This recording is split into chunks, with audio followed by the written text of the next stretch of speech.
NBA에서 뛰는 모습 보고 진짜 집에서 깜짝 놀랐겠어요. 저희 이제 경상도 사투리로 네. 가가 슬램 덕후. 오늘은 이제 저희 컨텐츠 중에 사실 이제 제일 진솔한 시간, 영산 선수의 농구 이야기를 좀 해볼까 해요. 네. 정영상 하면 원클럽맨, 슬래셔, 드라기치, 음. 뭐 많은 것들이 있겠지만 네. 대구로 올라오면서 본격적으로 농구를 하신 거죠? 태어난 곳은 이제 거제도 태어났는데 그러니까. 원래 어릴 때 살던 곳이 대구에서 약간 변두리였어요. 근데 이제 대구 시내로 이제 전학을 왔는데 거기 이제 농구부가 있더라고요. 뭐 친구 따라 뭐 강남 간다? 한번 테스트 받으러 가보자 해서 왜 갔을까? 그 친구 요즘 뭐예요? 따르면서 예, 연락이 안 됩니다. 아, 예. 중고등학교 이제 건너뛰고 왜냐면 프로부터 할 얘기가 너무 많으니까 건대에서 이름을 알리기 시작하시면서 네. 프로로 들어옵니다. 이제 원클럽맨인 줄 알지만 사실 뽑힌 거는 이제 전자랜드가 아니잖아요.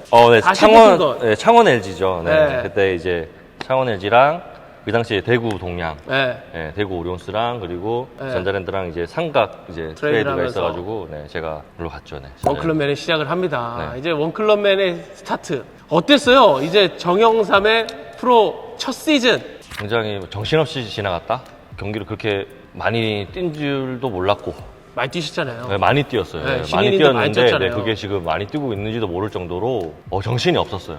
그래서 지금 제가 뭐 경기 끝나고 내가 오늘 뭐 한 거지? 라는 그런 생각이 들 정도로 정말 정신이 없었어요. 아니, 프로 와서 느끼는 어떤 감정이에요? 이게? 정말 한 경기도 못 뛰고 은퇴하면 어떡하지라는 신인 때 그런 걱정이 엄청 많았었어요. 아, 그래요? 네, 많았었는데 다 이런 고민을 해? 정영이도 이런 고민을 했어?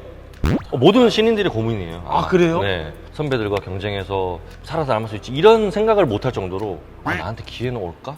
아, 진짜? 내가 뛸 수 있을까? 근데 이제 드래프트 동기가 워낙 또 쟁쟁합니다. KBL의 황금 세대 아닙니까? 네, 저희 동기들이 네. 그 신인 때부터 이제 주전 자리를 꿰차면서 맞아요. 저뿐만 아니라 많이 해먹었습니다. 오래 해먹고 아직도 뭐 오래 해먹고 있습니다. 네. 이제 그 사이에 사실 이제 구독자들이 제일 궁금했던 네. 그 썰 먼저 좀 털고 가시죠. 드라기치 혼낸 썰.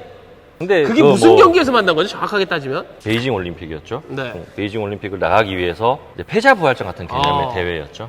어차피 승산이 없으니 그러면 이제 국가대표팀을 좀 세대 개최해 해볼까 하면서 이제 새로 이제 그때 젊은 친구들이 많이 나갔었죠. 저도 운이 좋았었죠. 네.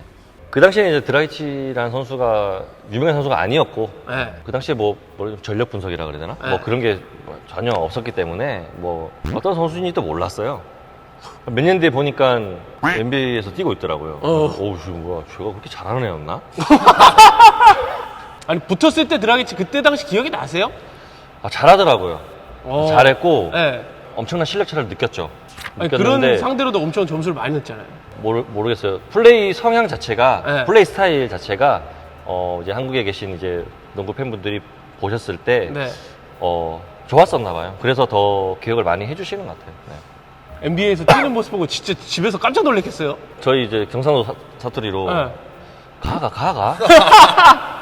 근데 아, 진짜 몰랐어? 사실 네, 그 제가 이제 신인 때만 해도 프로 마인드가 그렇게 강했던 시기가 아니에요. 지금 이제 어린 친구들 같은 경우에는 이제는 진짜 프로 같아요.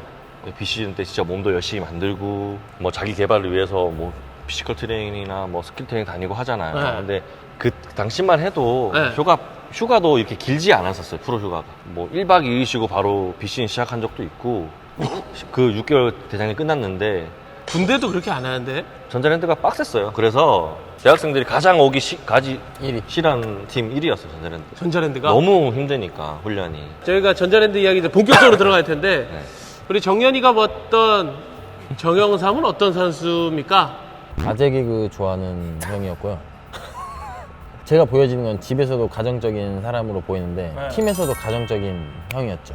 잘 이끌고 그리고 몸 관리라던가 이런 거를 되게 철저히 잘 하시는 그런 형이었죠. 그래서 지금 막 얘기하는데 막 이렇게 눈에서 별 나오는 것처럼 아직도 그런 느낌을 지금 받고 있어요. 원클럽맨으로 전자랜드에 네. 정확하게 몇 년 뛰신 겁니까?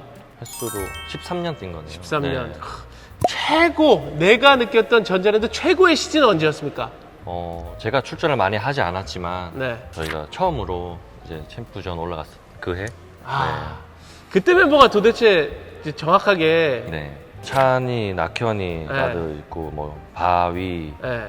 효군이, 이제 상재, 네. 나중에 뒤늦게 이제 겉절이로 이제 정년이랑 저도 이제 있었고. 어땠어요? 그때 이제 결승전 분위기라든가 네. 그때 좀 감정이 좀 듣고 싶어요. 엄청 간절했죠. 예. 네. 아, 이번 기회가 아니면은 내 농구 인생에서 우승을 못할 것 같다 라는 느낌이 들었고, 뭐 경기를 많이 안 뛰었음에도 불구하고 네. 그런 감정이 든 건 처음이었어요. 그런 감정들이 있구나. 어때요? 선수에게 우승은 도대체 뭐예요? 연봉이 많이 받는 게 좋아요? 우승하는 게 좋아요?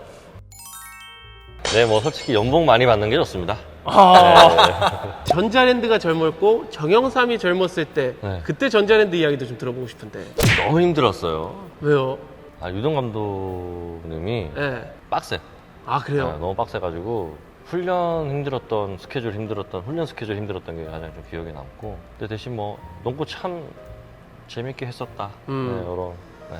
정현삼 선수에게 유동 감독님 어떤 존재예요? 뭐 유동 감독님이 뭐 한 번씩 뭐 그런 말을 해요, 선수들한테.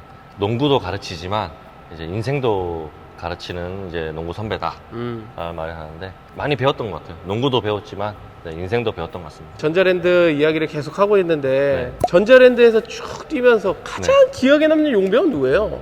첫 번째는 네. 리카드 포엘. 아, 나도. 네. 왜 정말- 포엘이 왜 기억에 남아요?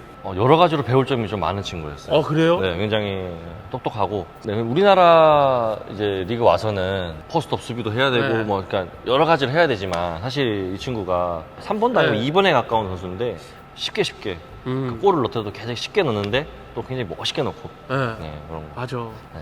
그 다음에 한 명 더 뽑는다면? 좋은 선수들이 많았었는데, 저는 이제 그 안드레 스미스라고, 그 이제 원래 무릎 부상이 있었어요. 네. 근데 이제 그거를 이제 또 안고 저희가 이제 뽑아온 건데, 네. 또 이제 그게 다시 좀 무릎이 안 좋아지는 바람에 이제 너무 빨리 이 선수랑 헤어지게 됐는데, 농구 그렇게 하는 선수를 처음 봤어요. 너무 쉽게 하는 거예요. 농구를? 네. 같은 선수 입장에서 봐도 신기했어요. 이런 유형의 선수도 있구나. 안드레 스미스가 만약에 다치지 않았다면 네. 아마 역사는 바뀌었지 않았을까. 내가 그래도 가장 기억에 남는 나의 최고의 파트너는 누구예요? 이랑